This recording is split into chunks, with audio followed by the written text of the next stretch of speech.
What is up, friends? Welcome to episode 66 of Into the Necrosphere, and joining me on this installment of the podcast is one of the greats of the Florida death metal scene, Donald Tardy, drummer for Obituary, and he very graciously gave me well over an hour of his time.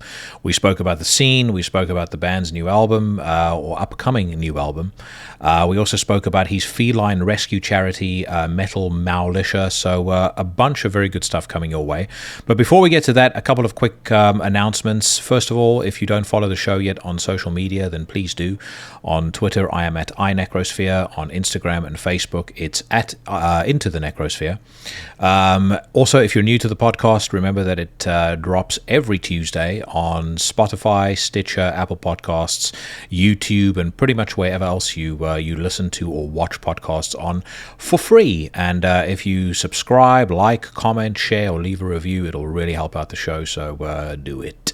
Also, if you want to spruce up the old wardrobe, and you believe that an Into the Necrosphere t-shirt or hoodie might be the trick, or might be the thing to do it, then head over to the Teespring store. I'll post a link to that in the description of this podcast, and there's all sorts of cool stuff on there. Any money that I make out of selling merch obviously goes straight back into all of the fancy things you see before you today, like this Swish Shure microphone and the somewhat decrepit green screen that I'm using at the moment. Seems to have kind of lost a bit of its pop since I first started using it, but anyway. And then finally, if you stick around after the conversation with Donald, you're going to get to hear me do some reviews. I'm reviewing two of 2021's most anticipated releases, in my opinion, the new Ruins of Beverast and the new Amenta, and I'm also going to do some news. No demos this week, but if you are in a band and you've just recorded your masterpiece and you've decided that you want to forego the whole rigmarole of getting signed to a record deal, winning a Grammy, or whatever other accolades the music industry can bestow upon you, and just go straight for the greatest accolade of them all, then send me your best stuff to intothenecrosphere@gmail.com, and who knows, you may join the hallowed pantheon that is the Into the Necrosphere Demo of the Week segment. On that note, and without further ado, sit back, strap yourselves in, and welcome for the first time to Into the Necrosphere, Mr. Donald Tardy.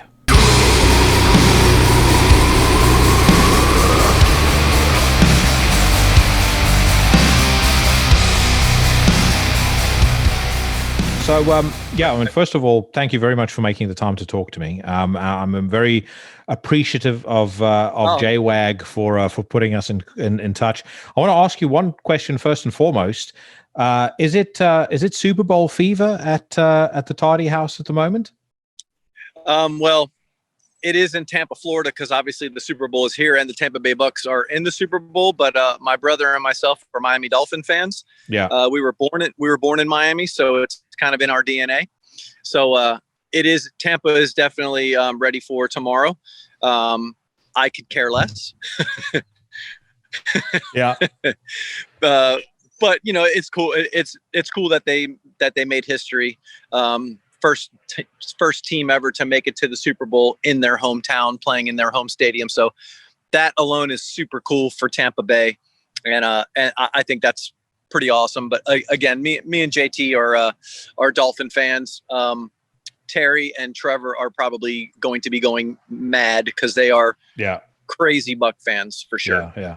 So I was going to ask. So there's not even like some sort of adjacent fandom. So look, it might be that you're a Miami Dolphins fans, but at least it's a team from Florida that's done well. There's no the loyalty doesn't stretch that far. No, it doesn't, man. It's one of those things where your team is your team. Doesn't matter how many miles or kilometers away from each other they are. We were, like I said, man, I was born in Miami. I grew up there the first 10 years of my life.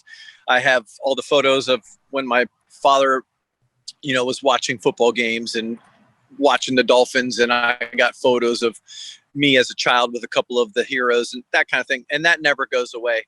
I've lived in Tampa now for 41 years, but I'm a Dolphins fan. Same with my brother. So yeah.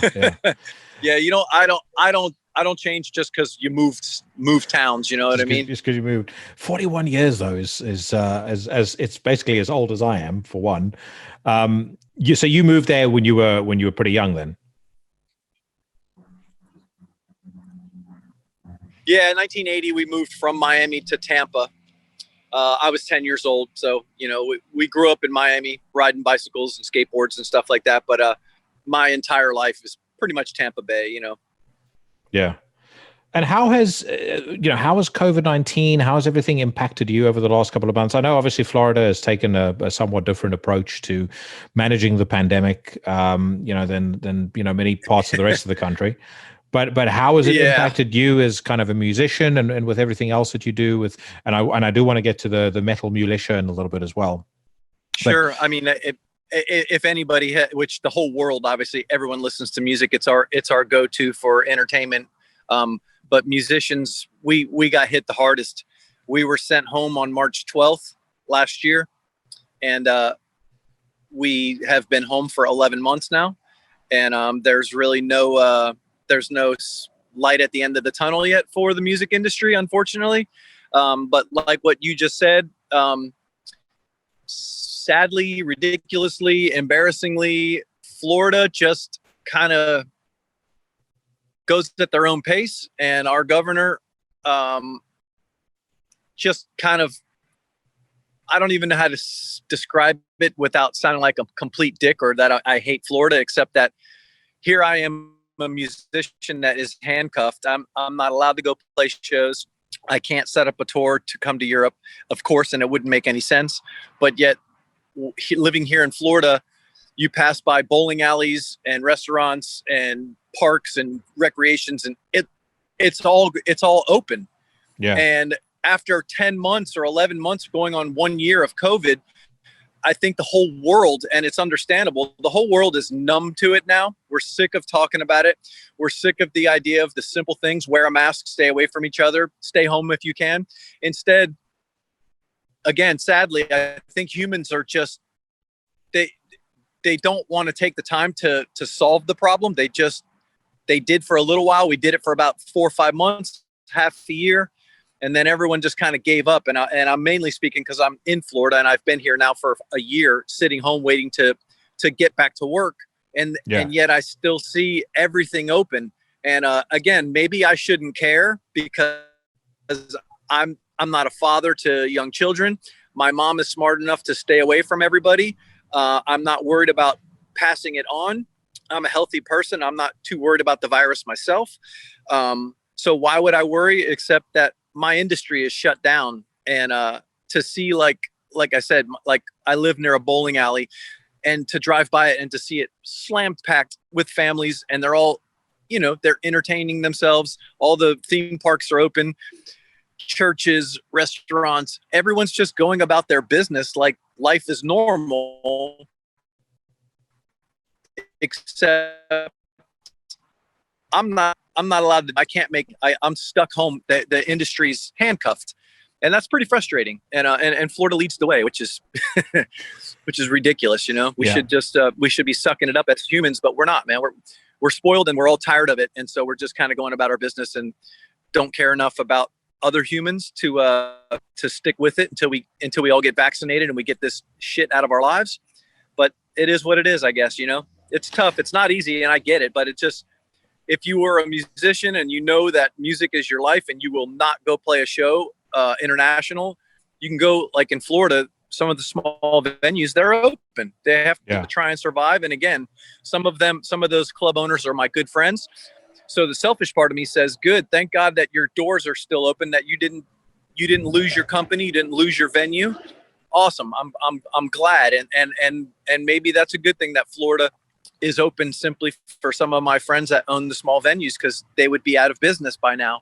Yeah. So, the selfish part of you kind of says, well, it is what it is. I'm young enough and healthy enough to where I'm not too worried about COVID, but I know that it's passing it on that are around. I'm still doing my part. I'm only going to my grocery store once a week.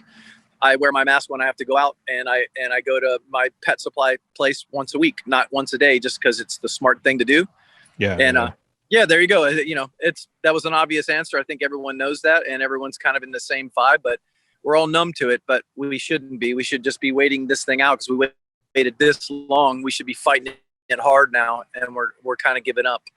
Yeah, yeah, yeah. And I do think sometimes I sort of reflect on the whole thing, and I feel like it's almost amazing to me that the world has put up with it for as long as they have, when you think about how the human race has been conditioned into not having to wait for anything. You know, you got Amazon Prime, you know, same day delivery, you know, everything has become about speed. I mean, the way that music is given to us, you know, I often talk about how in the old days when I grew up in South Africa, you know, I would buy a CD and you'd literally wait for it for 2 or 3 months before it arrived. And the anticipation kind of, you know, it almost made the payoff that much sweeter. There's no delay now. You know, if you want to hear something, you go on Spotify and it's there immediately. Same with movies, same with everything else. I feel like in many ways, to your point, to get the whole herd into a place where they realize some upfront work has to be done to get everybody to a place where we can get past this is, I mean, it feels like an almost insurmountable task. Yeah, and it is. It's like, I don't want to sound hypocritical or going both directions or both ways, but I feel it from both sides. You know, part of me is probably like half of the human beings where, what are you going to do? You know, are we going to hide for another year? You know, you take the double-edged sword. You know, what is the smartest thing to do? Which is, at first we were like, do whatever's possible, shut it all down, stay in your doors, lock the doors, lock the people inside, but then we see it. The economy is completely destroyed. The mental health state of a lot of human beings now, sadly, that affects that. Yeah.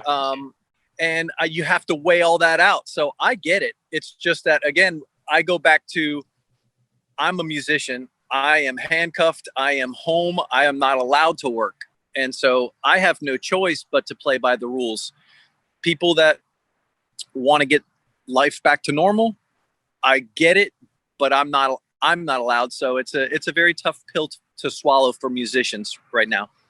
I think also I feel personally a degree of possibly increased empathy for a band like Obituary, because you had just come, you know, off the Slayer farewell tour, you know, where really that was a shot in the arm in terms of, you know, your own profile and in terms of kind of getting you to a place where I think you were getting a lot of the recognition that was frankly long overdue for the band. And it in many ways, you know, this kind of throws a wrench in that momentum that you guys had built up from that tour. Is that something that you had a sense of as well? You know, did that kind of cross your mind at all when all of this kicked off? Oh God, yeah. I mean, it sucked 100%. I mean, like you said, you know, we waited that long not waited. We worked for 3 decades, and and to be on a Slayer tour and to see the reaction every night from fans, some of them who probably have never seen Obituary. They heard of the name, they've maybe heard a song, that whatever, but to get the reaction we did and to get the recognition we were getting, it was so amazing. It was leading up to the next 2.5 years of touring, new album, giving people what they want, being busy, staying out there, putting new product out and getting back to Europe on hopefully a tour that some of those people that saw us for the first time said, man, that band was killer and I'm ready to go see them when they come back. That all got literally thrown right into the ocean, and you can't win that back. And you can't cry over spilled beer. We know that. We got to do what we got to do. So it sucks on all levels. Not to mention the financial part of it. We were on an American tour with Black Label Society. It was going very well for us. We were only halfway through the tour. And if anybody knows about the music industry, when you tour, it was a 32-date tour. The first half of the tour simply gets you paid back all the investment you have, all the tour shirts that you just purchased. It pays for the bus. It pays for the crew. It's those last 10 to 12 dates that are so important for the budget for the band members to come home with a profit. And we got sent home halfway through it. We barely broke even with the amount of merchandise now that we're sitting on boxes and boxes of tour date shirts, which are as you know, they're obsolete now. Yeah. And not to mention that was 11 months ago, and we haven't even had an inkling of playing a show again.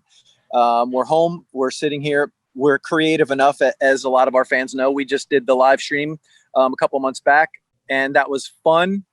It was somewhat successful when it keeps the company afloat to pay some bills, and that's really all we can do right now. But that's pretty frustrating because, again, man, we don't want to be home in front of a camera in the studio streaming for fans. We want to be in their town. We want to be rolling in with the bus and playing shows for packed venues and selling the new album that should have been out and the merchandise that is waiting to be sold to make us a living.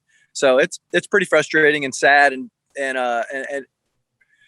it just sucks. Yeah. And again, not to labor a point, but I want to say this as a compliment as well. I saw you guys on the Wembley date with Slayer.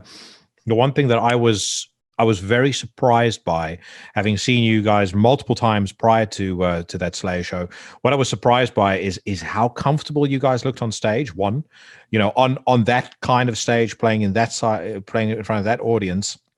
But then also having seen Slayer many, many times over the past couple of years, what I was very surprised by was just how well everybody responded to Obituary when you guys were on stage. I mean, I've seen bands get given an extraordinarily hard time playing for that band, and you guys came on.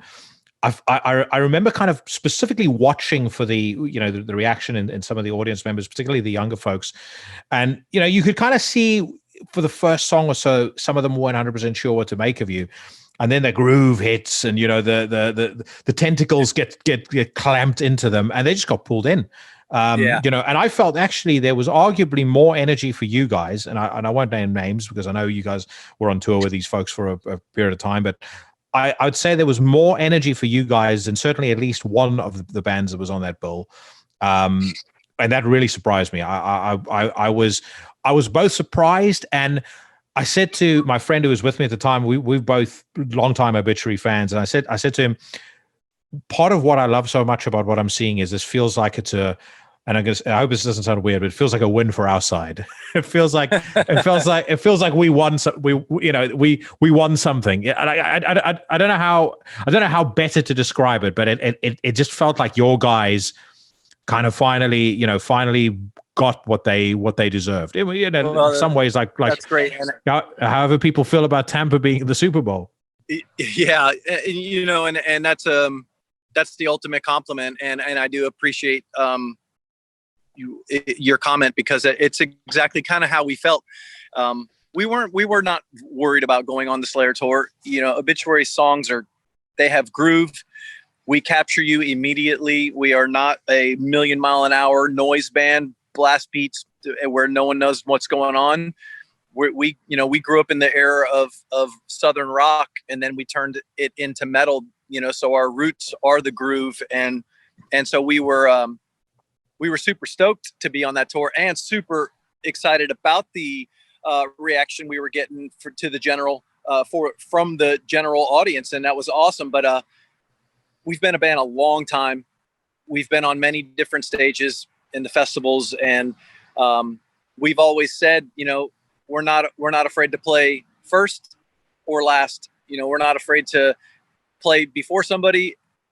More importantly, we're not afraid to play after somebody, because we believe in our music, and we believe that Southern metal, Florida death metal groove that Obituary has is going to capture a person that has never heard the music before.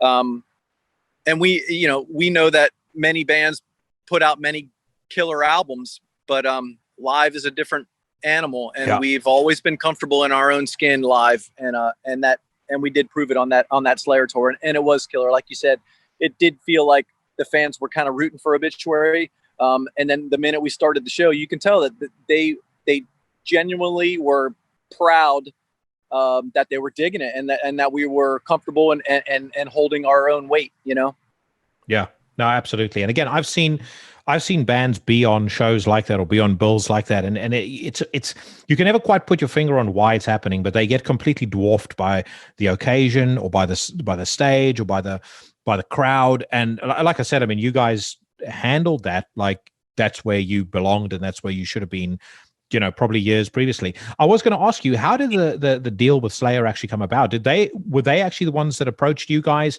or was it something that was set up by the management company? How did that happen?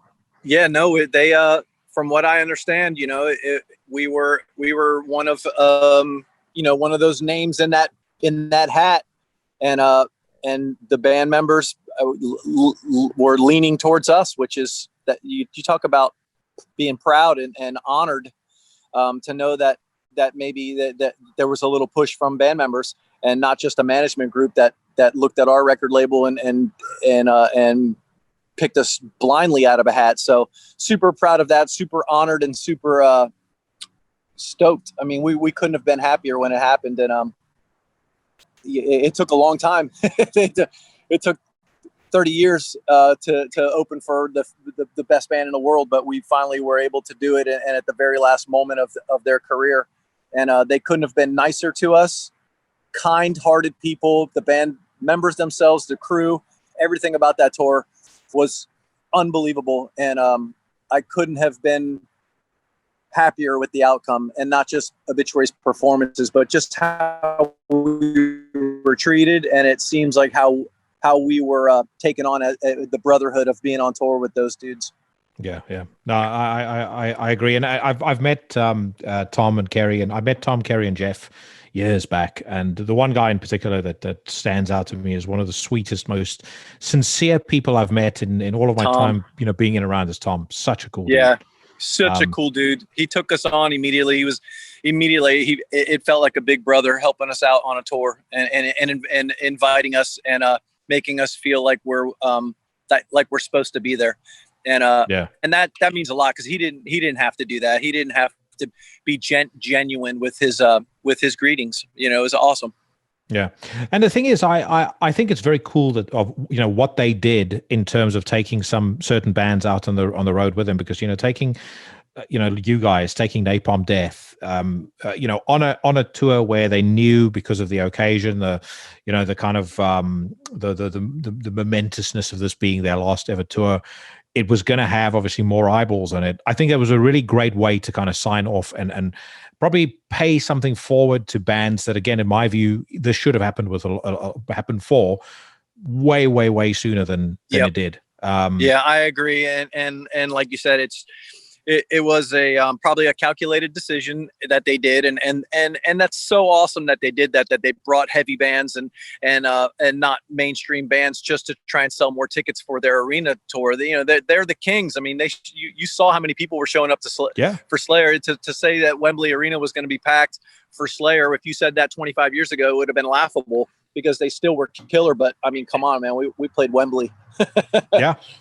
Oh, you played it was awesome, yeah. Cause of Death in Wembley, which I mean, it's, for me, when those opening chords of that song hits live, I mean, it's just like violence just descends on like a mist on the crowd that's there. I was going to ask you, you and your brother, like, one of the things that you notice when you see you guys play live is there seems to be this really sort of unspoken chemistry between the two of you. I noticed it probably about a decade ago when I saw you guys play at a venue called the Electric Ballroom. And then you see videos and stuff subsequent. There's a video of you guys dating back to, I think, 2015 at Wacken, where you're doing Slow Death, and there's this bit where you play the groove at the beginning of Slow Death, and John comes to stand next to you, and he's smacking the drums as well. But there's this real kind of more so than a lot of other people that are, maybe relations or, brothers or cousins or whatever the case may be. There's a real kind of very obvious bond and a connection between the two of you on stage. Did that always exist? Were you guys always that close when you were young? Yes. There's never been a time that we haven't always just kind of been hip to hip. We lived with each other literally all the way up into our adulthood, to where literally renting as teenagers and 20-year-olds, we were always just kind of living together and just always together, still are. He only had to kick me out of the house about 13 years ago simply because his children were being born. Yeah. So Uncle Donald got kicked out, but that's a joke. But I'm still there. His house is our studio and has been for the last 21 years. We've done the last 4 albums there, so it is home for me. I'm there probably, if not 7 days a week, 6 days a week, practicing my drums. It's kind of what I do. I grab my coffee and I head. It's only an 18-minute drive for me nowadays, compared to where I live now in Tampa. And so, yeah, me and John have been kind of inseparable. We run the company. As everyone knows, we manage ourselves. Me, John, and Trevor. Me and my brother are really hands-on with just every aspect of this band and this business. And to back to your point is, yeah, man, it's always kind of been that way.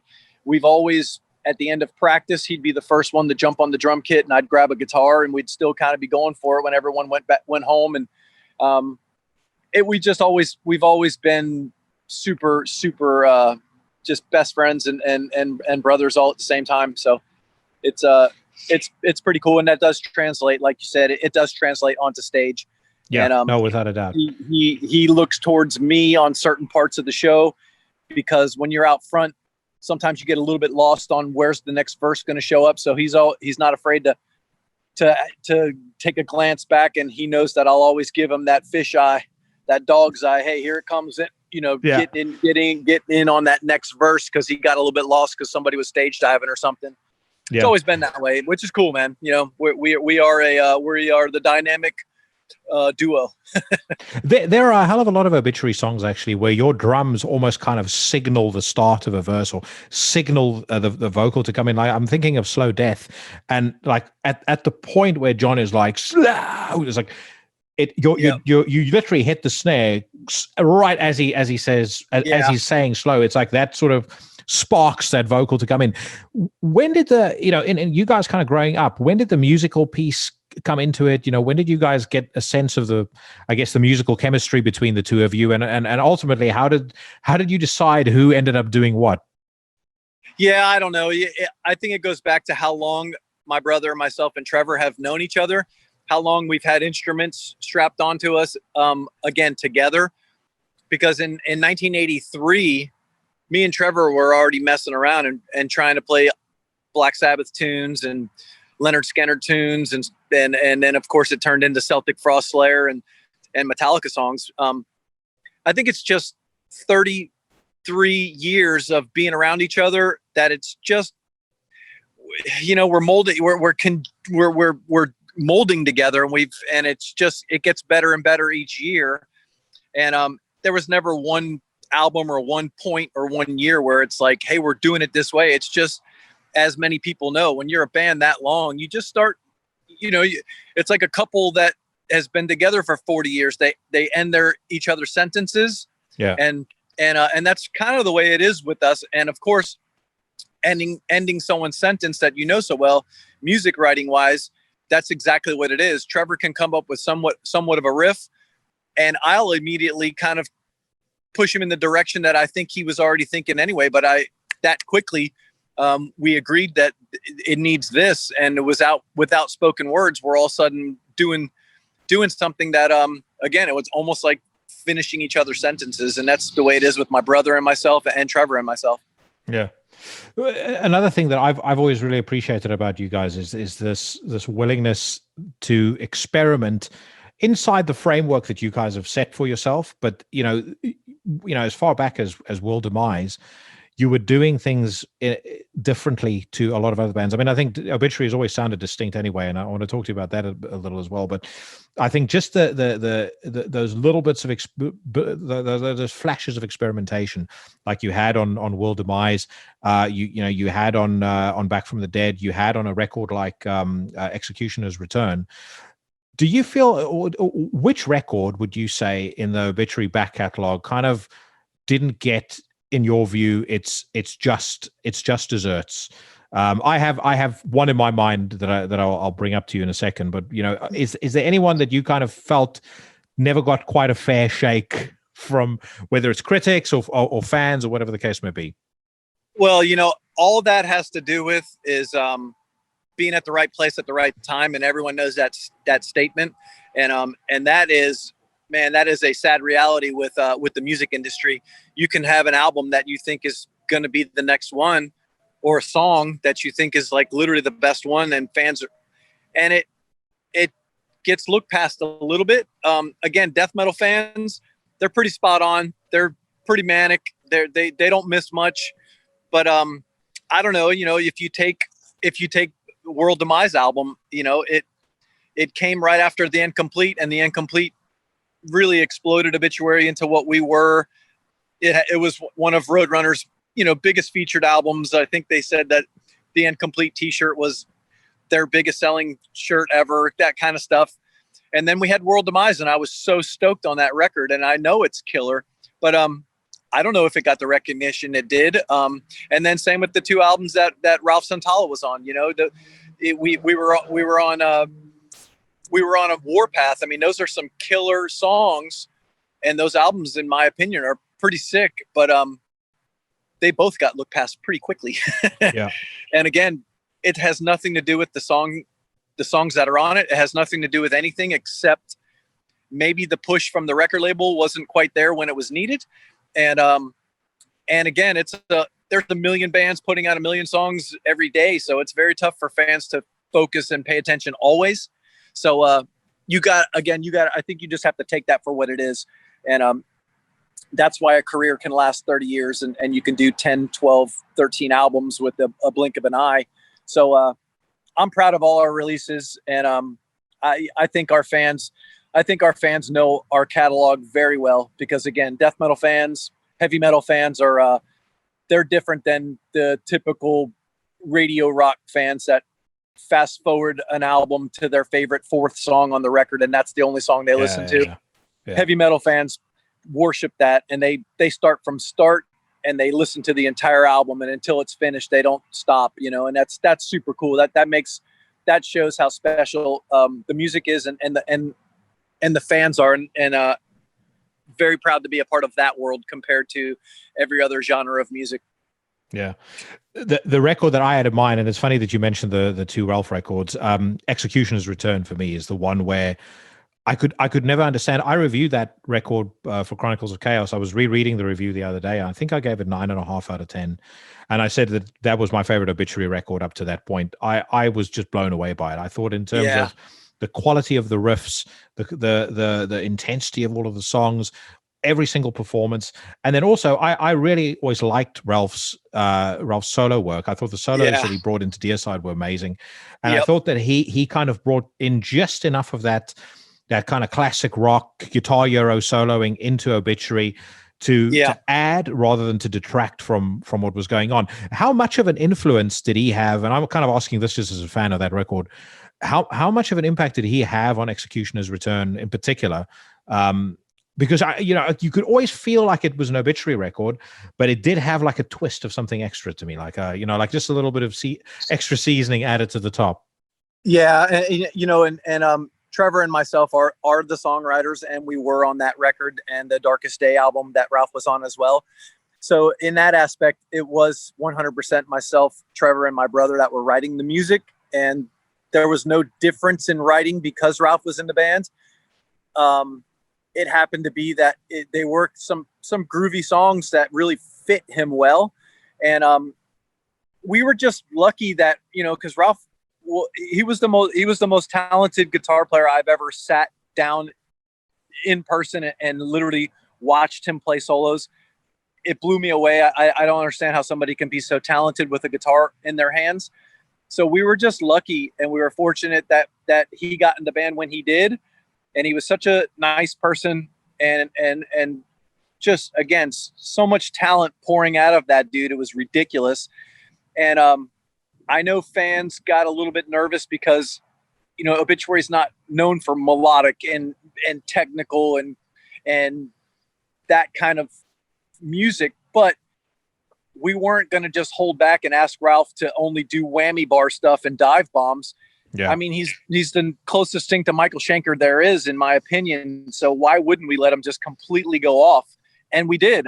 I almost encouraged too much when it came to solos. There's so many solos on those albums because I'm a fan. I was a fan of Ralph, and I just loved it. I loved hearing him put solos it effortlessly, right on the fly, not like, oh yeah, I practiced this solo for like 2 nights, I'm ready to record it. Ralph's just like, what do you want me to do? I'm like, this part right here, man. I go into a drum beat and all of a sudden it's 4 measures of just straight double bass. Do something. And he would do something and my jaw would be on the ground. And I couldn't hit save because, you know, we engineer, we record our own albums at the studio and I engineer a lot of it. So I was the one sitting there, you know, with side by side with him, running the Pro Tools rig, and I couldn't hit save quick enough when he was done with some of them solos. I'm like, before I mess something up, I'm like, oh my God. And he's like, well, I could probably do something a little bit. I'm like, nope, it's done. Let's move on. That was the coolest thing I've ever heard. Yeah. I mean, I remember interviewing him when he just joined Deicide, and he was a great interviewee, and a fucking wild man as well. I mean, a real loss as far as I'm concerned. You know, that he's no longer with us. What I mean, not to kind of delve into any old wounds or anything like that, but you know, what made him leave the band after Darker Days? Yeah, and not to you know, beat on the dude's grave, but Ralph was a bit of a maniac, and everybody that knew Ralph knew that. Even his fans kind of knew that. You have to be a little bit crazy to be that talented, you know. It goes back to Schenker. It's a known fact that dude's, you know, he's pretty out there, but that's what makes the genius, or the genius makes you a little bit mental. And with Ralph, it just, being in a band is not being on stage for that 1 hour performance every day. It's the 23 hours in between that you have to be organized. You have to live out of your backpack. You can't miss airplanes. You can't miss flights. You can't lose passports. And that was that was really tough for the band, where we were you know, babysitting a little bit too much. And it was very tough. And it just wasn't working out for us anymore. And that sucked. And it was sad because Ralph was completely crushed and heartbroken, because we were his boys, and he was finally so happy to be in a band that was just, we're normal dudes. We're super accessible people. We're super kind. We're nice guys. We're nice people. And Ralph knew that. He was no longer in a band that he losing sleep over when he wasn't on stage with them, because the nerves and just whatever, the drama. We didn't have any of that. So I think that crushed Ralph. But the good thing is we absolutely 100% stayed not just friends, we stayed good friends, and still, you know, we were still friends in life, even though he wasn't in the band anymore. And if anyone heard the Tardy Brothers Bloodline album, Ralph was a big part of that with me, because I wrote all the songs and played all the instruments on that album. But Ralph helped me with his solos. He made some of those songs some of my favorite music I ever recorded because of Ralph. And again, his influence and inspiration, helping me with some of the rhythm parts, and then showing me layering some of the harmonies and stuff on it that he did. It gave me goosebumps and literally brought tears to my eyes.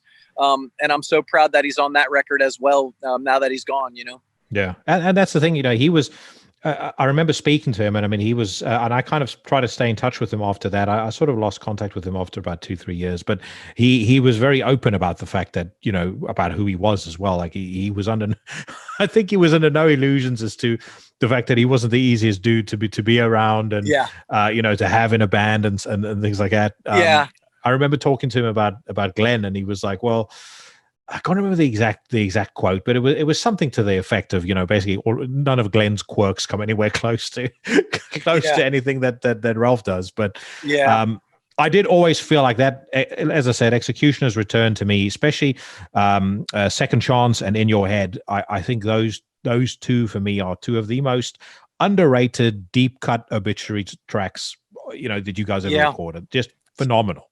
Yeah, they are. And again, you know, we were going to write that album anyway, because that's mine and Trevor's chemistry, and that's us writing music. We were not trying to write songs specifically around Ralph to help, you know, for him to be able to have a better solo. We don't think that way. You know, me and Trevor. We've been writing music together, you know, over 3 decades. We were just lucky. We were lucky that we needed somebody, and Ralph was able to be there. And again, just to witness him do some of those solos in the studio, it was incredible. He was a true talent, and I definitely missed that dude for sure. Yeah. We were talking earlier about styles and things. You mentioned, that you're not a typical, blast beat every 5 seconds drummer, which I agree with. And I also agree wholeheartedly that I think particularly when it comes to death metal, there's one thing to write a great technical record. It's another thing to be a great live band. And there are, again, live bands that'll go unnamed where I know all of their music, and I've stood in a crowd watching them play, and after 2-3 songs, I'm bored out of my mind because it's like, well, I can't distinguish one thing from the next year because one, the sound isn't working for you, but two, because it's not working for you, I can't hear any of the technicality. So all I hear is a bunch of fucking noise. Whereas with you guys, I think there is that benefit where Obituary, you kind of recognize not just by the riff, but you recognize it by the groove. But where and how did your drum style develop from? Because it is very distinct from a lot of the other drummers that came out around your same era. It goes back to before heavy metal entered my life. In the late 70s, early 80s, when I was a kid, I was already really into drums. And so it was John Bonham.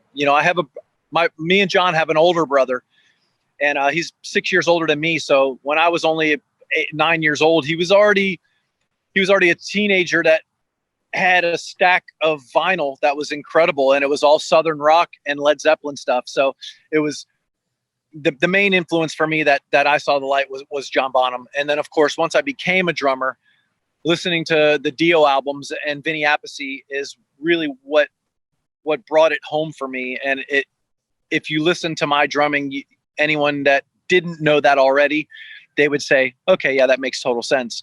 And again, it's because I got into music at such an early age. It was long before death metal or extreme metal. And yes, there was Metallica, and early, even earlier, there was Black Sabbath and stuff, but I was a Florida kid with an older brother that had a stack of vinyl of Leonard Skinner, The Outlaws, Molly Hatchet, Blackfoot, and then of course Led Zeppelin and all Southern rock and roll. I didn't have Black Sabbath albums and Iron Maiden albums yet. That was when I met Trevor. I had my brother's stack of Southern rock. When I met Trevor, we were just probably 12 years old.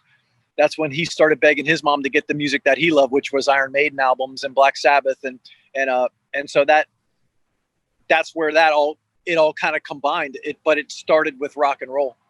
Yeah. But between John's voice and between your drums, did you guys ever feel like sort of the odd band out in that kind of late 80s, early 90s explosion when you had so many bands that kind of played fast, had the deeper guttural vocals, and seemed to kind of follow more of a formula, whereas you guys were just sort of out doing your own thing? Yeah, there was definitely, I think immediately I felt it. I knew it just by the style, the way we even wrote songs and wrote albums. I don't think I can't say any bands, but I don't think there's very, very many bands that we write entire songs without knowing what John's going to do.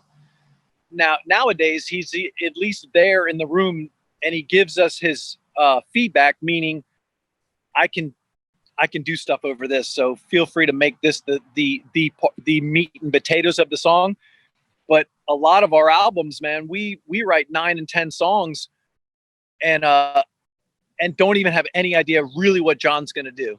Yeah. And so I knew that even super young, even on the Cause of Death and the Incomplete stuff like that early on, I remember we would enter the studio and John has always been the dude where he does not sing at practice, meaning we're not a band to get together and we're going to play for an hour and a half of all these songs and John's going to sit there and sing through a PA system.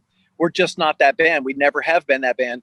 So the funny, cool thing about that is we would enter the studio and I knew where he was going to sing, but I had no idea what was going to happen. And so I would lay my drums down, Trevor's guitar rhythms are down. And then all of a sudden John enters the booth and I'm like a fan. I can literally anticipate what in the world is going to happen. And then he opens his mouth and he sings in the microphone, and I hear it for the first time. And it's like being a fan. Yeah. Which is really, really, really cool. But it goes back to your point that we were the oddball out when it comes to that, because what bands do that? Who writes entire albums without realizing what the singer's going to really do? Yeah. And that's what makes the songs, Obituary songs, different and unique, because we knew, even on Slowly We Rot, even on Cause of Death, and throughout our whole career, there's certain songs that will go 3 minutes without any vocals.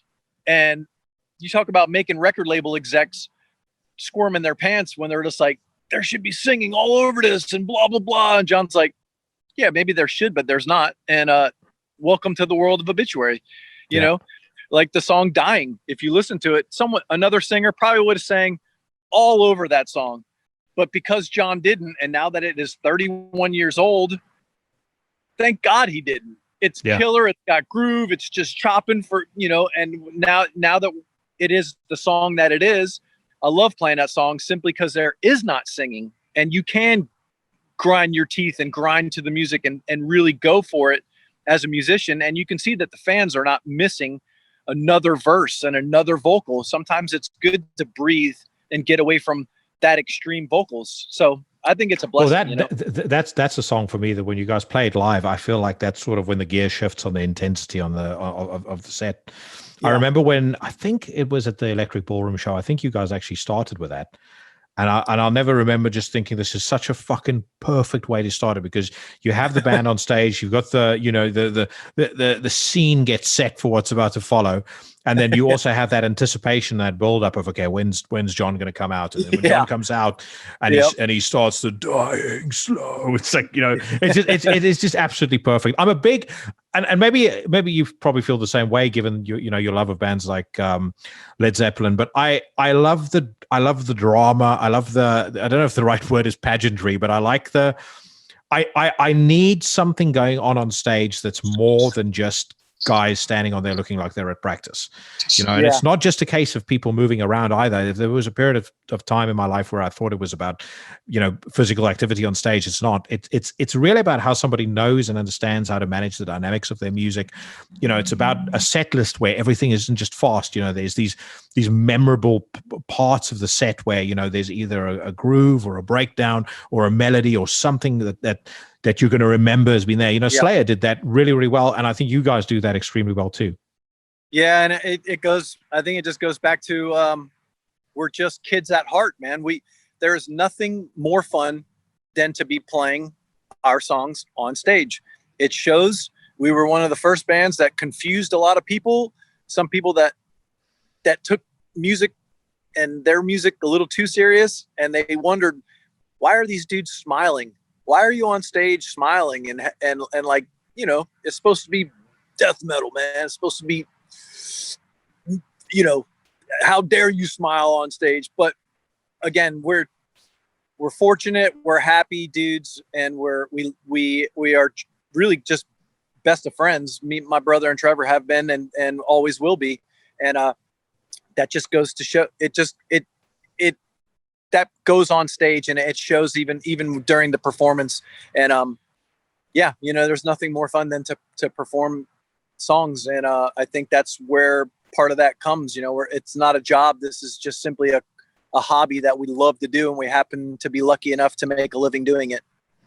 Well, one of the things that I think people would, who don't know the band or you just kind of, know a little bit of the music and they look at it from the outside would be most shocked about, obviously, is your charity, Meowlisha. How long? So first of all, for anybody that doesn't know what it is, can you just give a quick kind of headline summary as to what it is and how long you've been doing it for? Yeah, it's all it is myself and my girlfriend. In Florida, there's no winter time, so the feral cat population, homeless cats, is a big issue, because in other states and other parts of the world, when it gets to be hard winter, there's no more breeding. The winter will kill off the old, the sick, and the young. So that is the nature's way of controlling the population problem. Well, in Florida, it's such perfect weather year round that they breed year round. So about 16 years ago, I just I'm an animal lover, and I got sick of being super bummed out and sad about seeing kittens being born in parking lots behind apartment complexes, and seeing another dead cat got hit by a car simply because, he's trying to live outside, and another cat having another litter of babies. And just, I educated myself.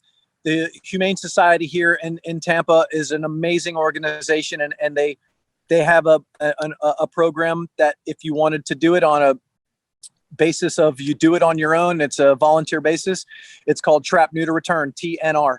And that's exactly what it is. You trap like a cat that happens to be in your backyard every day, and you're feeding him because you like him or you feel bad for him.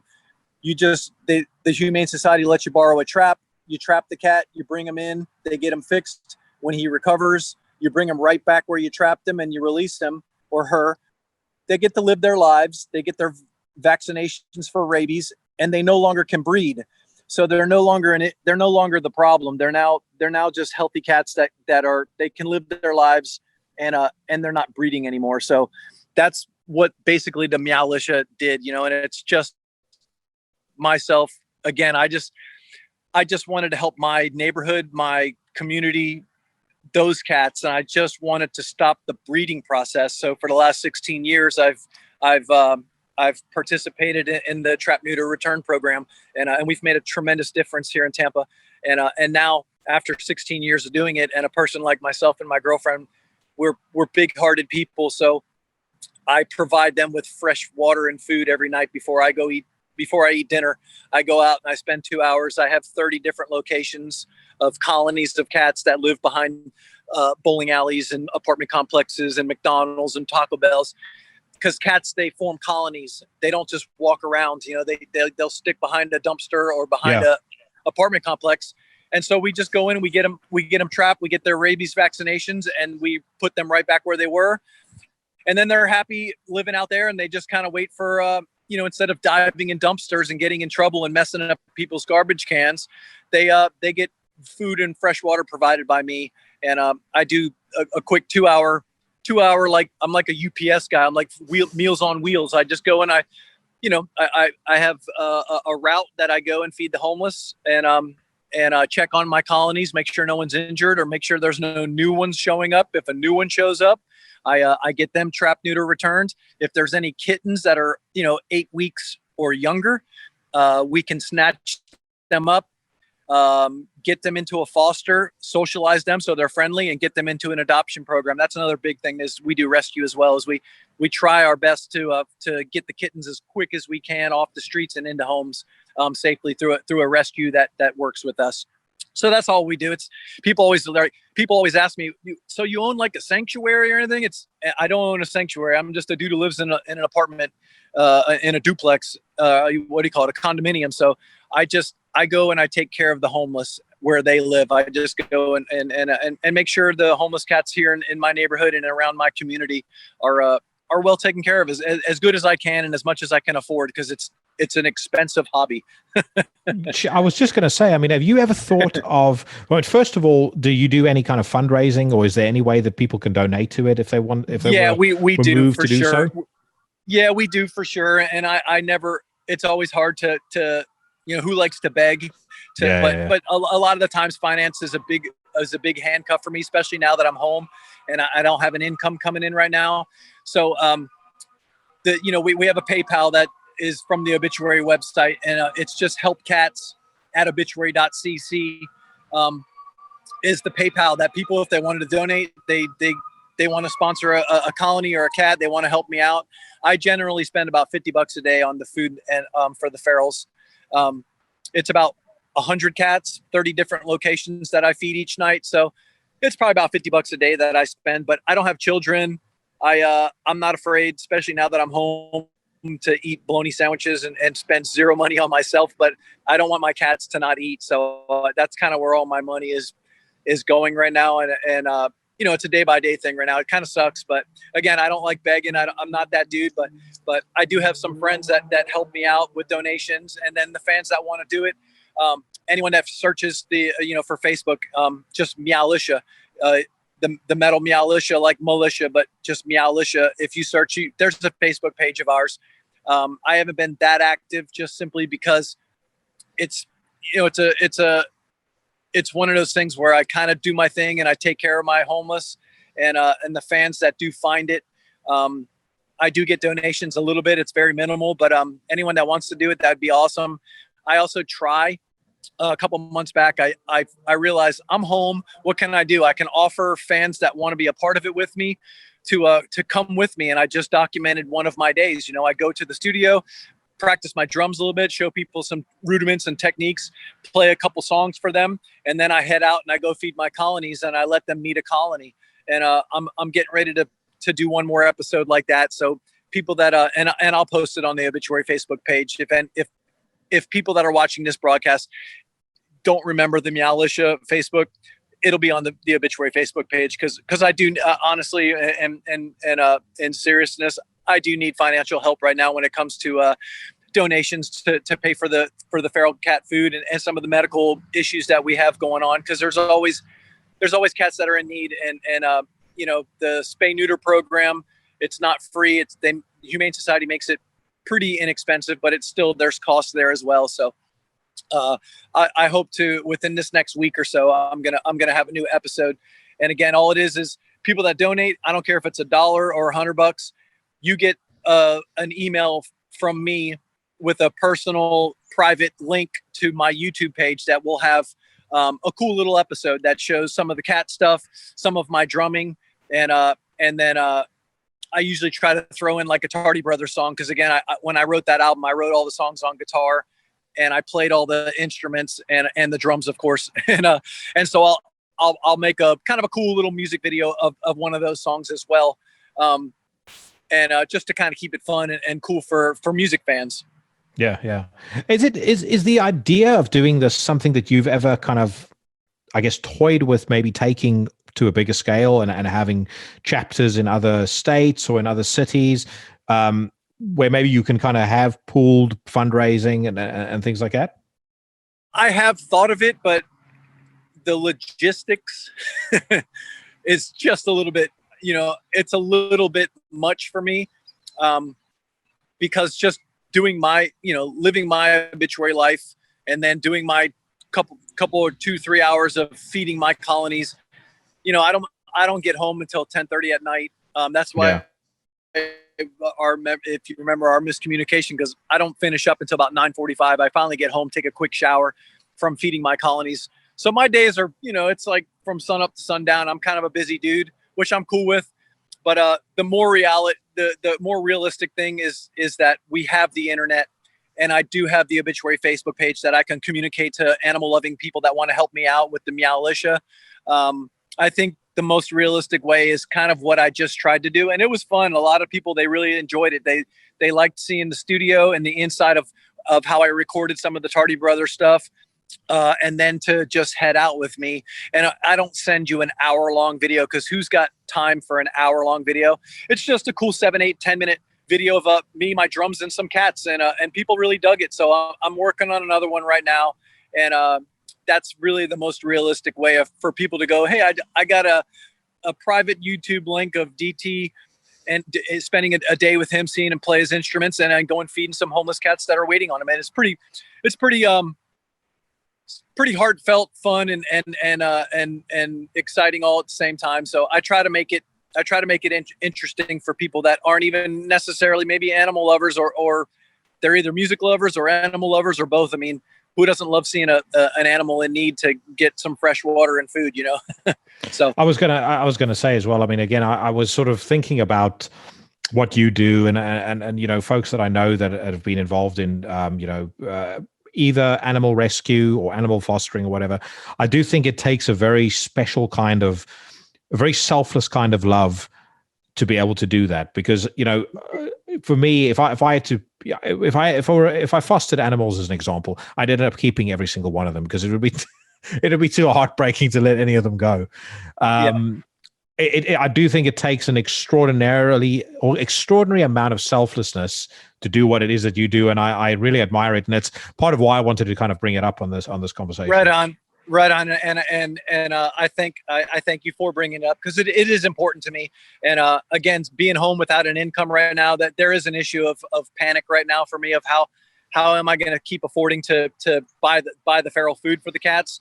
So there is that. But like you said, don't get me wrong, I am no different than any other person, and my house is full of rescue cats. That we've been doing this a long time, and even if it's just saving that one special need kitty that it started with one cat or two cats, and now of course I do have a zoo at home, because I have a big heart, and some of them that I refuse to put back outside, whether they were injured by human beings or they're in a terrible situation where they were trying to live. There's a lot of heartbreak to it as well, but it comes with the territory. I'm willing to do the work and to shed a few tears over the years of having to bury one of them that gets hit by a car, or the ones that they start getting old on you, and they just simply disappear. You tried your best to give them the best life that you can, because they're living outside in the bushes and stuff. But it's never easy, but it's super rewarding every day that I go do it, and I see how much that it keeps them out of trouble. Instead of digging in dumpsters and in people's garbage cans, they just wait for me to show up and give them a little bit of food and water. And so I made their lives, even if it's just 30 of the locations and about 100 cats, there's thousands of them that deserve it. But at least the ones that I've been taking care of for 15 years, they've had better lives because of me. And that's rewarding enough to take the heartbreak, along with it. Yeah. Yeah. So how many do you have at home now? I plead the fifth on that one. Do you just have cats at home? Yeah, I'm a cat person. I'm an animal person. Always had cats, dogs, birds, snakes. Still do. My brother still has 2 German Shepherds at the studio and snakes with his children. But my girlfriend and I, for the last 16 years, have been doing cat rescue and helping and fostering the kittens and stuff. Like I said, trying to socialize them, finding them homes. So it definitely turned into a cat house. And again, it's just an apartment, so it's even tougher. If I had a little piece of land or a backyard, it would have been easier. But we do what we do, and we're proud to do what we do. And yes, I constantly am scooping litter boxes and sweeping up my floors 2-3 times a day, and that part's always the challenge. But again, I made my bed. Yeah, I'm willing to sleep in it. I was about to say, it's for a good ends. You mentioned also, by the way, the animal cruelty, and I that's something that I detest to a point that I mean, there's no words for it. But I've said many times to my girlfriend, from my perspective, any politician who wants to win me over only needs to follow my approach to dealing with animal cruelty, which is have a crocodile enclosure, line the guy up, or line up anybody that was involved in using dogs for bait, or putting their cigarettes out on cats, or whatever the case may be, and just live stream you tossing them into the crocs. Yeah, and absolutely. I think you do that 2 or 3 times, and you'll end animal cruelty forever. Yeah, no, absolutely. And it's same with every criminal act in the world. If you're found guilty of doing what you do and you're doing bad shit, it should be you should be publicly, whatever you want to call it, punished. But to the crocs. Yeah, but to go back to what you just said, yes, absolutely. Animal cruelty is one thing that I think all of us, I think as a human being, it's one thing to see one person punch another human being or get in a fight or beat up some poor kid. That's horrible as well. But how would you beat up a puppy or throw a kitten out of the window of a moving car? Like, that's the kind of shit I don't think any human can handle and would put up with. And it goes back to why 15 years ago when I started doing this, when I was like, oh man, my girlfriend said there's a family of cats that are living behind the gas station at our corner over there. Let's go, figure out what we can do. And they were very young. They were under a year old. One of them was really, really, really friendly. So I immediately said, let's just take her home. She doesn't need to be out here living behind a gas station. We took her home.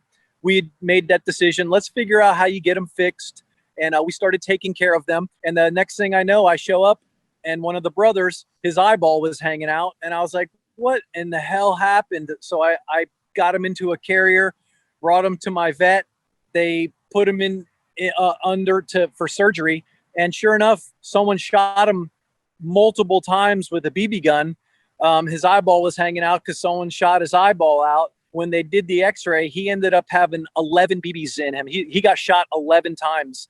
And that just broke my heart enough where he still lives with me. He's a 16-year-old boy. He's on my Facebook page. He's the main reason why I never would stop doing with what I do. And he's a one-eyed guy now. And I told him 15 years ago, I said, I won't put you back there. You deserve better life. And he's been my best friend and my reminder that what I do is what I do. And there's a reason. And 11 BBs inside him. And he still holds no grudges. He's the most innocent, beautiful boy that would never harm anybody. And to think that a human didn't just shoot him, but they kept pop shotting him as he was probably going through their backyard day after day. And the poor kid probably didn't know what was happening to him until his eyeball was hanging out. And it just sucked. And I was so heartbroken. I was so angry. I was ready to go find whoever did that. Like you said, a baseball bat and public TV is really what I wanted to do. But instead, I knew that wasn't the answer. Instead, I wanted to help him and help the cats here in Tampa Bay that I can, About 2-3 years ago, I was in South Africa and we went to a crocodile conservation park, and they had them in these enclosures by age. So you've got like 1 to 4 years, you've got 4 to 10, and they had 30 plus. And there was this female that was lying down, and I looked down from above, and her cheeks were kind of like protruding like gills. And I said to the guy who was with us, I said, "Is she just fat?" And he's like, "No, that's muscle." He said she's so strong that if they toss like a frozen chicken down to her for as a snack, and she snaps at it with her jaws, she says that it literally explodes. So I said to him, like, if we were to catch 2 rhino poachers and we bring them over here and we toss them over into her pond, how long before she gets rid of both of them? He said there is not a chance, and her pond wasn't very big. He said there's not a chance that they'll make it to the other side of the pond. She will move, so she'll move that quickly. And that's when I came upon my idea to combat animal cruelty. And it's a great idea. I said, just because to your point, if you would do that to an animal, then my question always is, what would you not do to another human being, to a baby, or to a kid, or to your wife, or whatever the case may be? You are the scum of the earth if that's the sort of shit that you do to entertain yourself and amuse yourself. Yeah, and you are, and it's true, because an animal is just an animal, man. A dog is such a good pet, and a cat is such a you're privileged to have that cat that loves you so much and just wants to be on your lap when you get home. And most people get that. Then to have people that literally can just harm an animal like that. And cats really got it bad, man. Here in Florida, again, there's just, the homeless population is big because of the climate. It never gets super, super cold. And I've always thought about it, and a dog, there's not homeless dogs, they're not feral dogs in Florida. A dog would walk until it got hit by a car, and it's not their fault. That's what dogs do. They would just keep moving until something happened. A cat jumps in the bushes and it figures things out. But if you took a 6-month-old dog, which you call a puppy, and set him on the corner of a busy intersection, the entire intersection would come to a stop. Every car would probably crash into each other, and they would go, "Oh my God, a puppy!" And 20 people would grab it and put it in his car and give it help. A 6-month-old cat, because cats grow quickly, it looks like an adult only at 6 months old. It's still a kitten, but it's now people throw rocks at them. It's very strange that a 6-month-old dog is still kind of pathetic and puppy-like. Cats just they grow up quick, and by 6 months, people, like I said, they would pick a puppy up, but they throw rocks at cats. It's really sad. Cats got it tough. And no, again, I that's agree. another reason. That's another reason why I do what I do. I enjoy what I do, but I also see that I make a difference, you know? Yeah. I've never kind of seen myself as either a dog or a cat guy. We have now, so we live on like a small ranch. So we've got my girlfriend's 5 horses, her family who lives on a kind of separate house near us. They Awesome. have two cats and a dog. We've got our little pit bull Staffy and a cat who she literally worships. Like I've never seen a dog worship a cat like that before. But what I was going to say with cats, what I've always admired about them is I've always admired, one, how resilient they are, but also how smart they are. Like, yeah. And that to me, like back to your point about, you're privileged to have that animal love you. I think that to me is the great magic of a relationship with a cat, or having a cat love you, because you have to work for that affection. They don't just give it to anybody. You kind of need to really understand that animal. But once you understand that animal, I think the bonds of affection that you have with a cat are as close, or sometimes even more so, in my experience, than they are than you would ever have with a dog. Yeah, and of course, there's different characters, and just like humans, with dogs, there's super friendly dogs and some skittish dogs, and same with cats. In general, we know cats are super independent. Like you said, you kind of got to not even work at. You just they either accept you, and when they give you love, you take it, and you're privileged for that. Compared to a dog, a dog's man's best friend. That's why that statement comes. But there are certain characters and certain individuals, especially cats, because I've for 15 years having the relationships with so many cats. There are many that are so dog-like, because the minute I get home, they are all over me, and my best friend, and so yeah, it's just. It is what it is. Animals are awesome. I've always been an animal person, and most humans are. I mean, thank God, most humans get it that an animal is just another innocent creature that if you accept it into your home, it becomes your family member, and most people get that, especially pet owners. But in general, I think people understand. That we're a human being is just one creature on this planet, and it's not like we deserve anything any more than any other creature, and it is that is what it is, and yeah. Agree.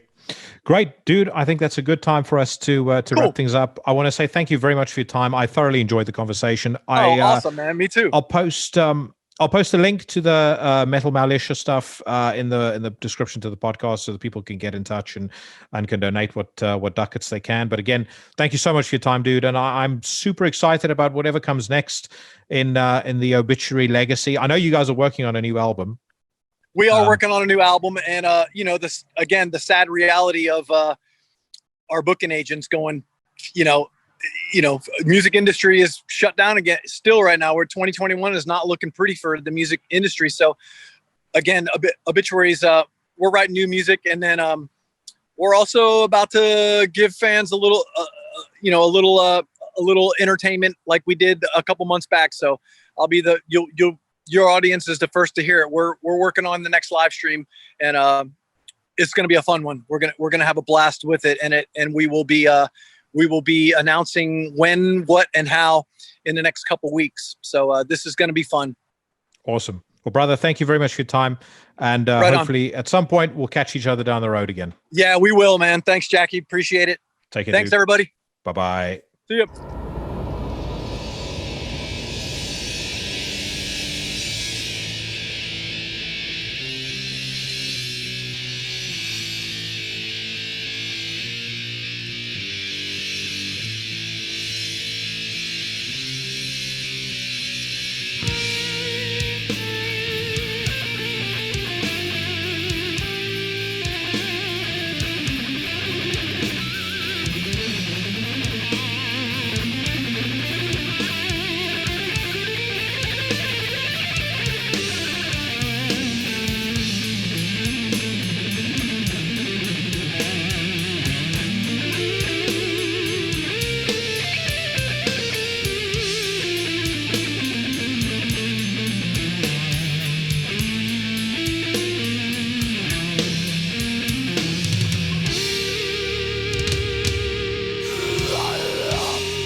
Thank you very much to Donald for coming on the show and for taking the time to talk to me. Obviously, he was dialing into Zoom off his mobile, so the sound may have been a little dodgy from time to time, but hopefully nothing that made it unlistenable.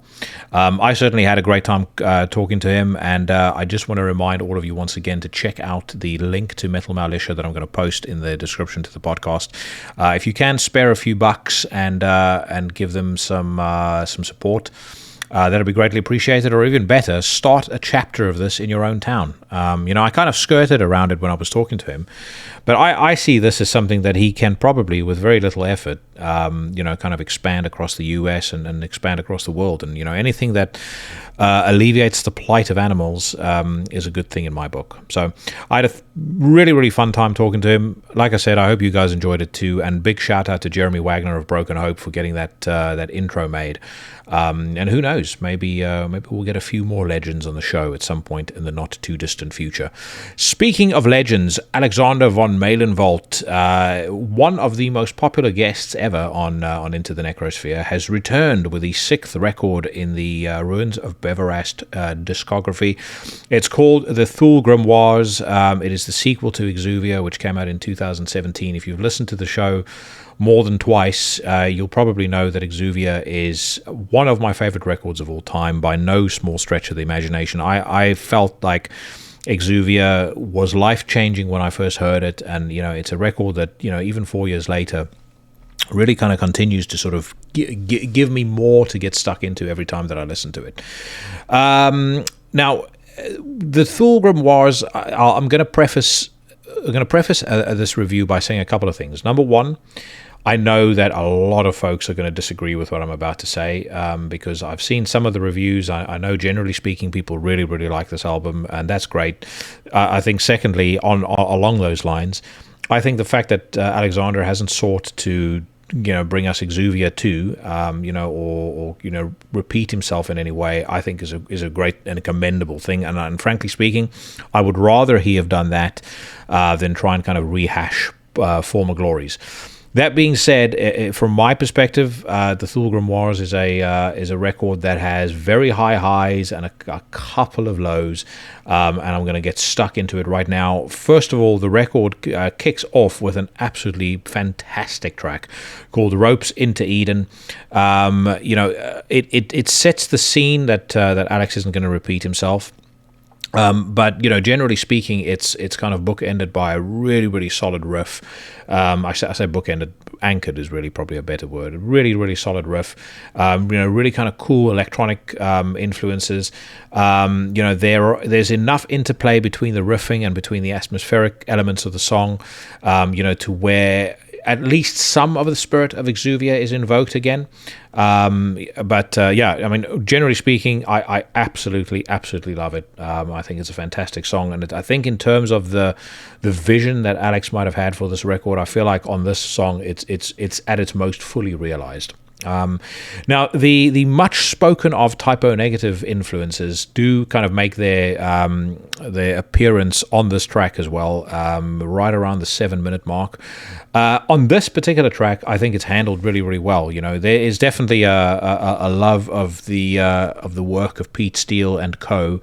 That starts to manifest, pretty early on the album, and across the entirety of the record. On this song, it does it in such a way that it doesn't feel like it was kind of shoehorned in. It feels like it really, really fits in well, and again, I think it's an excellent addition. As of the second track of the record, however, the album starts to kind of feel a little tonally confused, in my opinion. Parts of the second track, which is called, I believe, the Thunderous Shrines. It kind of harks back to the blasting black metal of earlier releases, but then, when as the song kind of progresses, it moves to parts that almost sound slightly cheerful, in my opinion. And I feel like when I said, it feels tonally confused, it feels like this song doesn't know whether it wants to be, a sort of foulest seaman of a sheltered elite style blasting black metal track, or whether Alex wants to go out and do something completely different. Kromlech Knell, and I'm sure I've butchered the pronunciation of that. That was the first single they released off the record. That's up next. It's probably the closest thing to an accessible track that Alex has ever written. I love the riff, and I love the clean singing that starts off the song.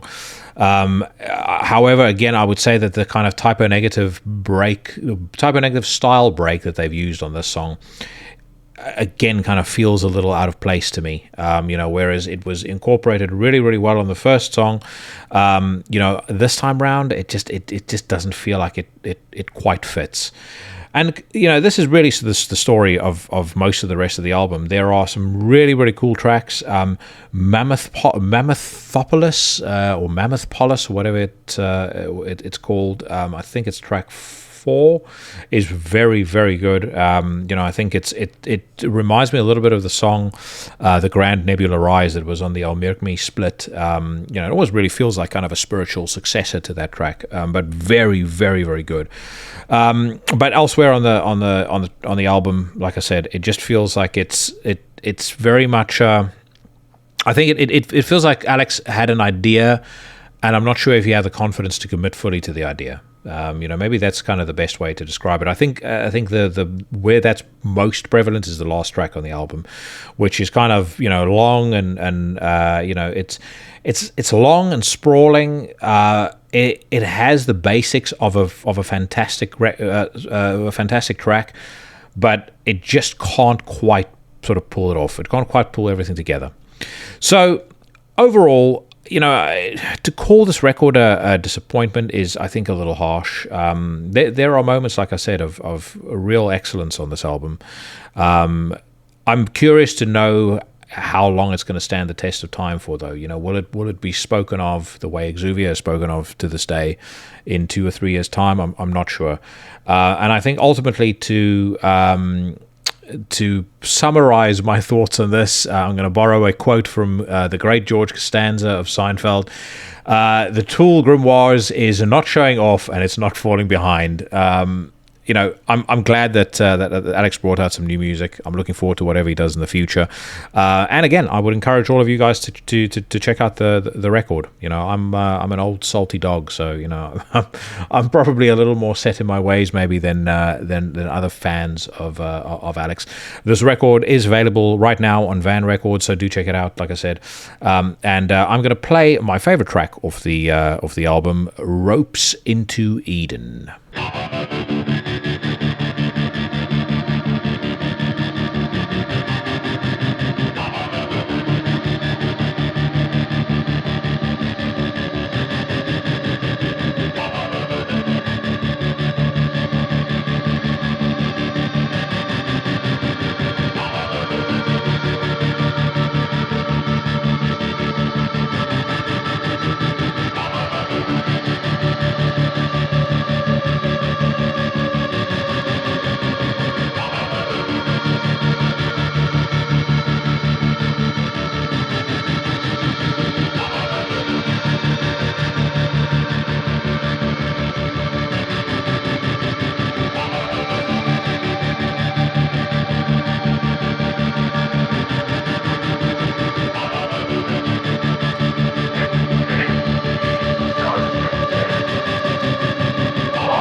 That was Ropes into Eden by The Ruins of Beverast off of the Thule Grimoires, available right now on Van Records. And a correction, I called it I think the Thunder Shrines, or the Tundra Shrines. I believe that song is actually called The Tundra Shines.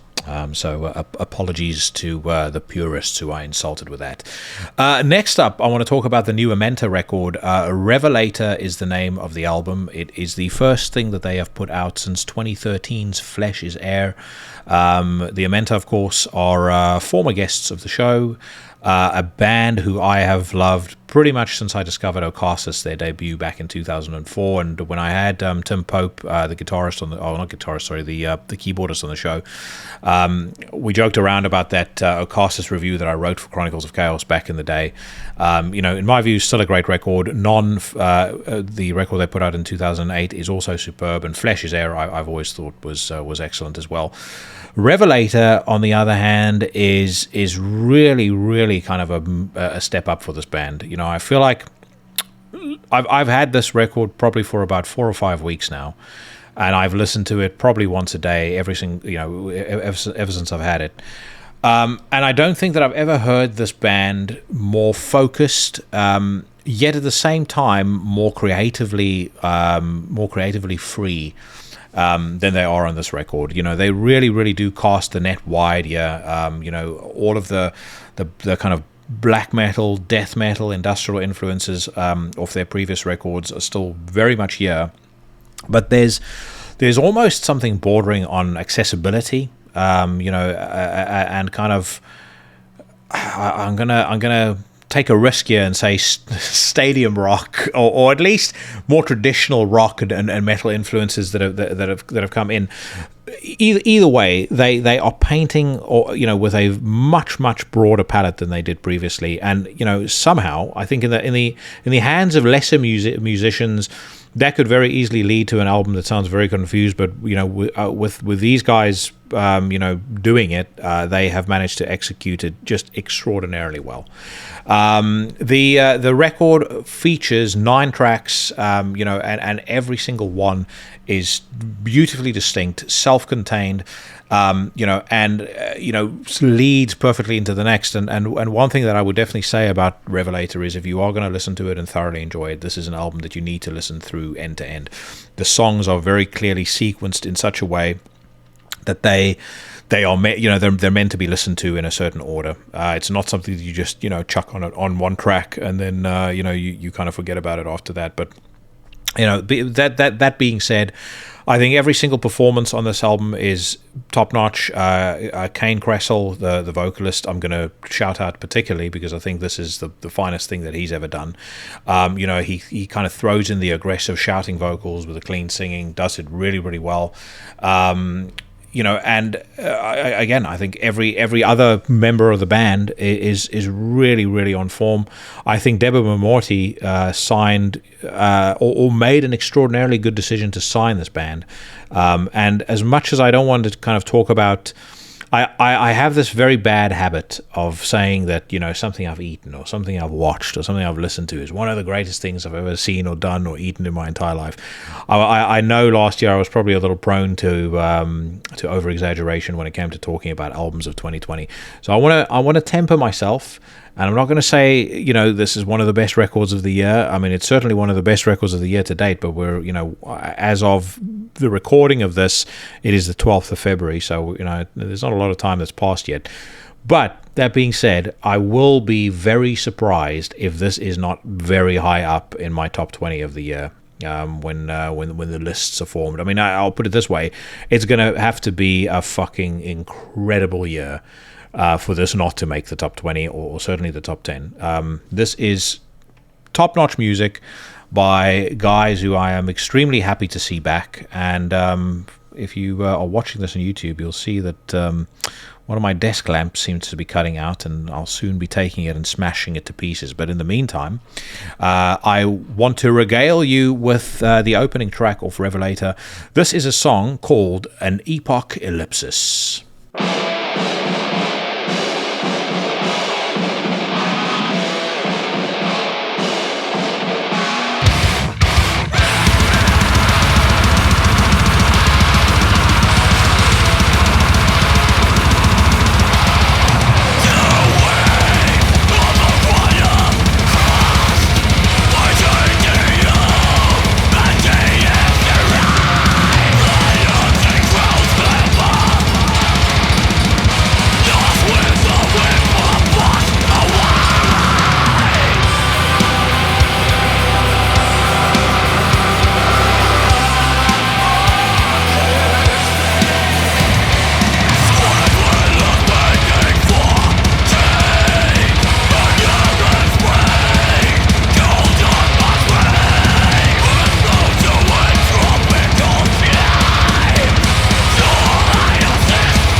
An Epoch Ellipsis by the Amenta off the fantastic record Revelator. It is available as of February the 19th on Debo Bamorti Productions, one of my favorite labels, and I think it was a perfect match, them signing the Amenta. I am chuffed to bits to see these guys back, and I will hopefully have Kane or somebody else from the band, or maybe Tim, back on the show again at some point in the not too distant future. Right, let's get round to reading some news. Right, and we start off with Metal Storm, and I have a bone to pick with them, really. For some fucking idiotic reason, their website hasn't been working properly for the best part of the last, I don't know, probably 3-4 weeks. So actually getting into the detail of anything that they're saying here is a bit difficult. But one thing that does grab my eye immediately, the new Mork single Svartmalt is out. A single and lyric video, it has to be said, and I believe that is going to be on their latest on their upcoming record. And as you can see, for some absolutely moronic reason, it's not loading up, but either way, worth checking out. I said before that I like Mork, and I went on a tirade about the fact that I wanted to get Thomas on the show for an interview, and for various reasons, the simpleton in charge of his PR did not come back to me, and still has not. So it is what it is. But I would certainly still say check out that music, because it's very, very cool. And who knows, maybe he ditches the Fool at some point, and we can actually have a conversation. But anyway, on to other news. Emptiness, new album available for listening in its entirety. Generally speaking, whenever anything comes out on Season of Mist, I'm always interested. I listened to the first Emptiness track that they put out, and it's like weird sort of synth pop stuff, but there is a track on here called Vide, which I just absolutely love. It has one of the catchiest drum beats I've ever heard in my life, on top of this really cool sort of eerie keyboard tune. And so whilst it's not metal, and it's certainly not grim or necro, I would highly recommend that you take an open-minded approach to it. I was really surprised. I really, really liked it. Okay, so moving on. Abath recording new full-length album Mia Wallace Returns. I would assume that she's returning because Abath is off the booze, and I hope whatever problems he had, he is now resolved. I certainly hope that it reflects in the quality of the music that he puts out, because that last Abath album to me wasn't very good. The one prior to that wasn't all that great either. I feel like this comes back to probably what I said about the Ruins of Beverast.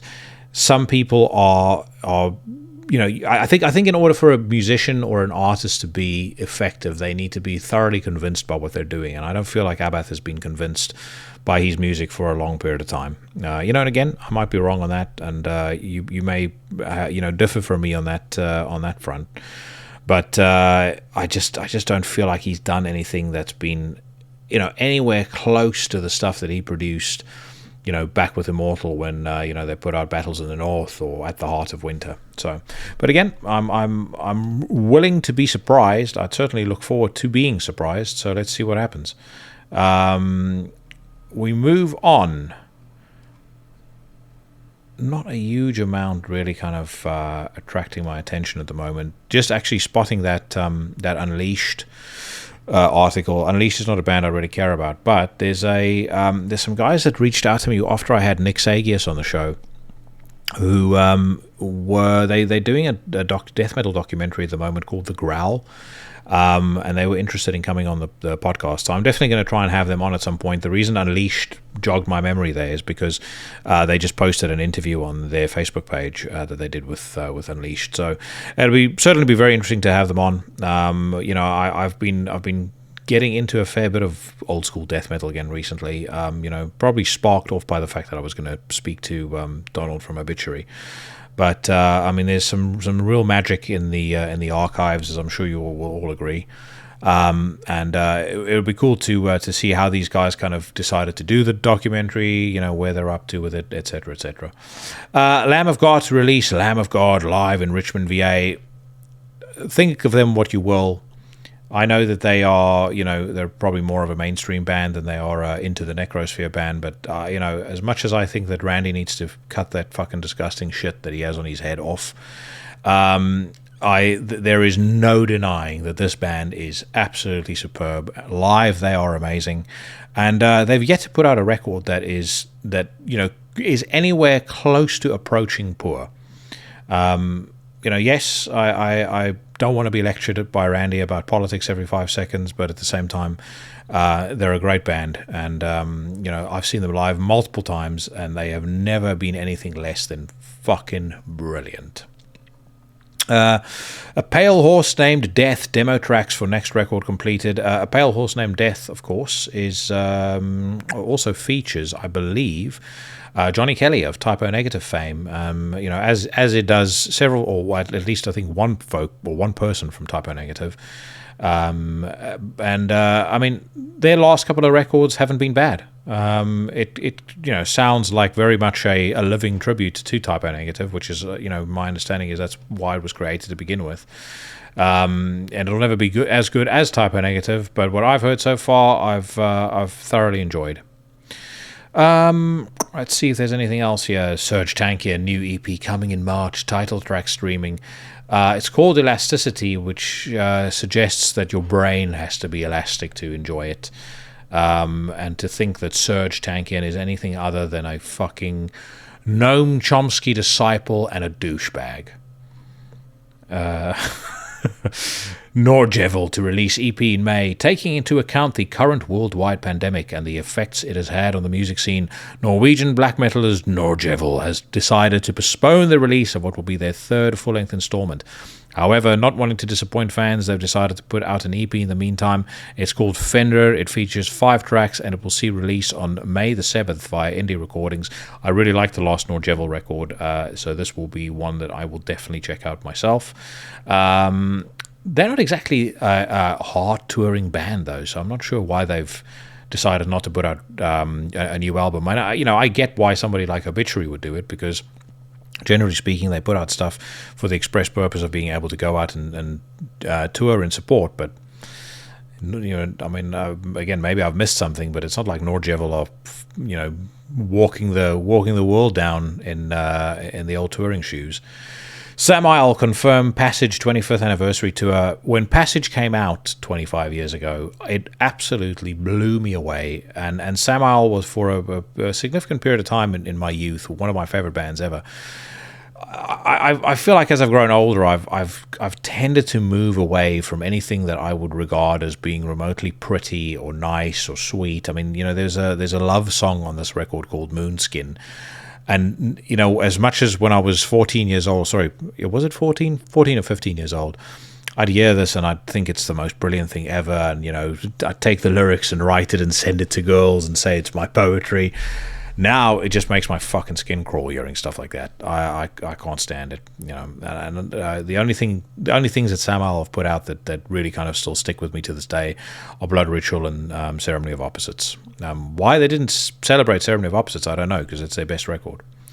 But anyway, I also think it's a little presumptuous to book a tour. I still don't think anything is going to change at any point with this lockdown. They're now saying in the UK they're going to do the best they can to make sure we have a normal summer, which in my mind sounds like they're laying the sod to say a lockdown continues, all the way through to August or September. And by that point, they're going to go, it's winter now. So, I guess we'll need to continue lockdown, throughout into 2022 again as well. By the way, so obviously I was off last week. I did test positive for Corona. It knocked me flat on my ass for about probably 3 or 4 days. But I've been very fortunate in my life that I've always been able to shake off any illnesses pretty quickly, and I was able to do that with the Rona. I can tell you what, though, for those 3 or 4 days that I was in the fog, I was quite seriously reconsidering my life insurance portfolio. So I'm glad I got through it fine. The things that it did to my stomach as well, for some weird reason, I would much rather not repeat on this show. I with some of the rants that I've had on the show about lockdowns and stuff like that, nobody's ever thought that I think that the disease is fake. I mean, I know it's there, but at the same time, I also think there's a balance between shutting down society entirely, destroying businesses, and destroying people's livelihoods, and keeping people safe. Much like most things in the world, which no one can seem to agree on anymore, I think there's a balance to be had, or balance to be found somewhere.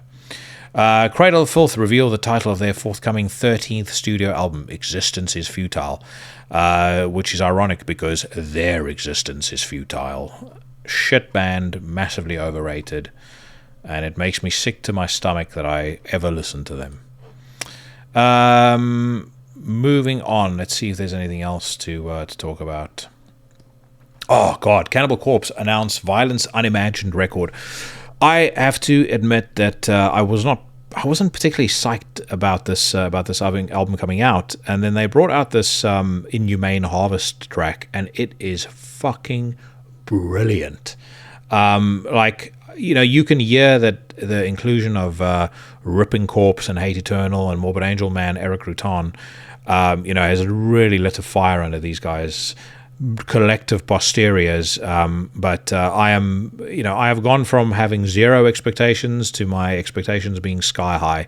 I'm really looking forward to this, and I think this Inhumane Harvest song is one of the best things I've heard Cannibal Corpse do since The Wretched Spawn. Everyone sounds on the absolute or at the absolute top of their game. So yeah, I'm very much looking forward to that. Every Time I Die, streaming new song online. I don't mind it, Every Time I Die's music. And one person I do like from Every Time I Die is Andy, the bassist. I don't know whether he's still their bassist, but he's the Butcher, or is he the Blade? He's one of a tag team called the Butcher and the Blade in AEW. And by the way, I hope I didn't drive any of you guys insane by talking yet again about wrestling when Cheyenne from Trivax was on. But whenever I meet somebody that knows about old school wrestling, I can't help but want to talk to them about it. By the way, great response to that episode as well. And he is definitely going to come back on again. I think we're going to try and do it in the next couple of weeks because I felt like there was still so much to discuss. That it would behoove me to book a part 2 sooner rather than later. But great dude, great band, and just a great guest to have on. And I said it when the show went on, but to hear his his experience of growing up in Iran is it's fucking insane. I mean, I think we take so much stuff for granted living in the West. Anyway. All right, so let's move on. Blabbermouth. System of a Down's John Del Mayan defends Gina Carano after Lucasfilm fires actress for offensive posts. I have been following this story. I think that it's going to come as no surprise to any of you guys that I think that the way that Disney has treated Gina Carano is a fucking disgrace.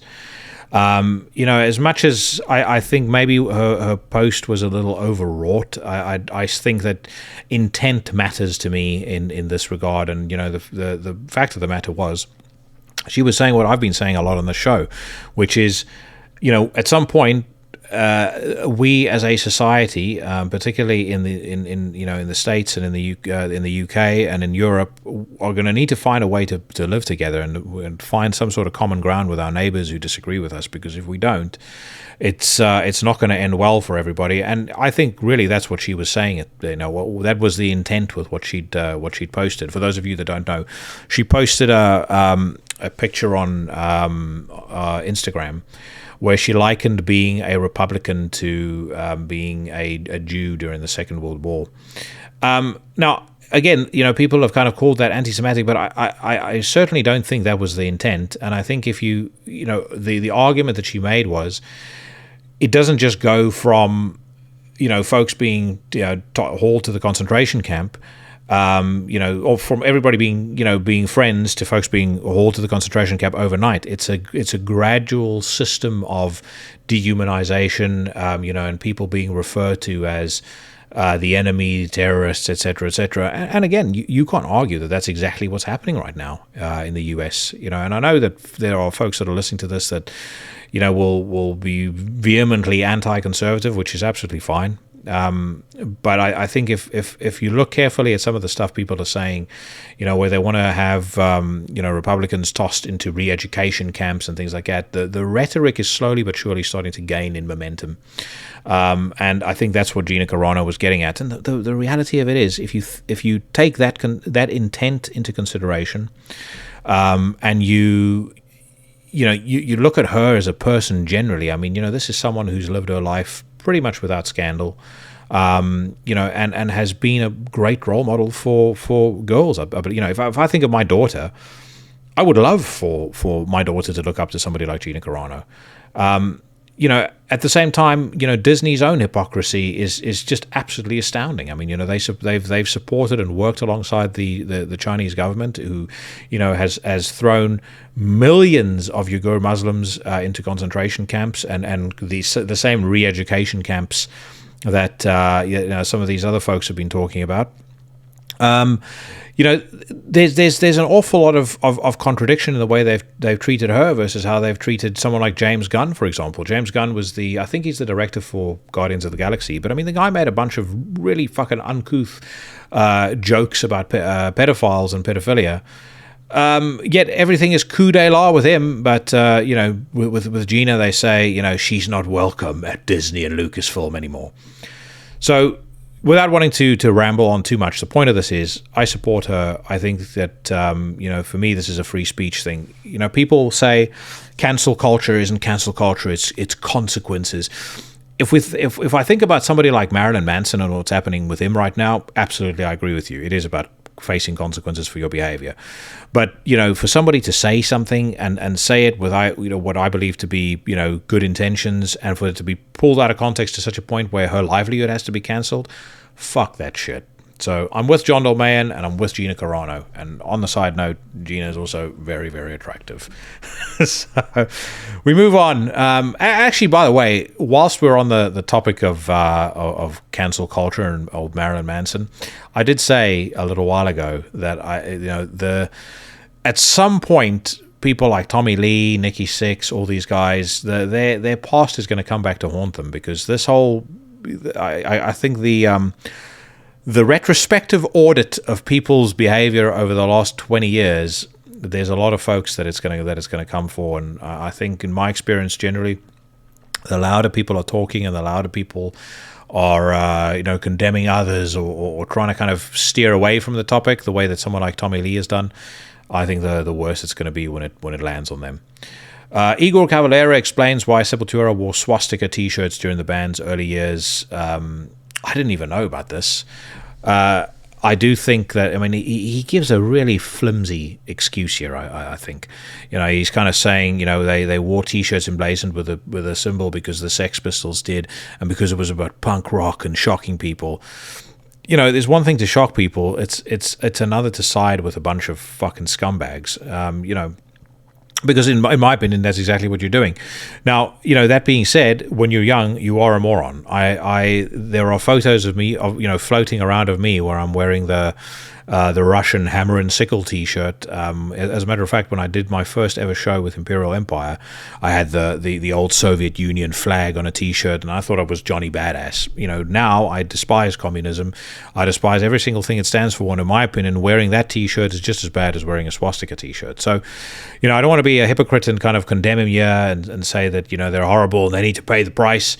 But, at the same time, I get where he's coming from. I still think the excuse is a bit flimsy. I'm glad that it's, obviously well in the past. And speaking of which, Derek Green says there's always change and growth in Sepultura's sound. I've said it before. I love Derek Green. I think he's done a great job since he's joined Sepultura. He's an awesome frontman, and I am more excited about hearing what Sepultura does these days than anything that Max Cavalera puts out. Rob Zombie, how and why became vegan. I love Rob, but veganism is not my game. You know, I love animals, but at the same time, I'm never in my entire life going to stop eating steak. If I think I feel strongly enough about eating meat to where, if a doctor said to me, "Listen, Jackie, you know, you can live for 10 years if you become a vegan, or you can live for 5 years if you give up if you keep on eating meat," I'll be like, I'm just going to have to make sure that it's the best 5 years of my entire life. I don't think I could ever give up the meat. What else is here? Nothing really. Amorphous begins recording 14th studio album, which really makes me feel old because I remember the days when the Carillion Isthmus, or whatever the hell it's called, came out. And I remember when I heard Black Winter's Day on Death Is Just the Beginning, Volume 3. That's another one of those songs and those records that I feel ashamed about now when I talk about it. I don't like anything that's remotely pretty. It's not my thing. Corey Taylor is toying with the idea of writing a musical. Oh my god.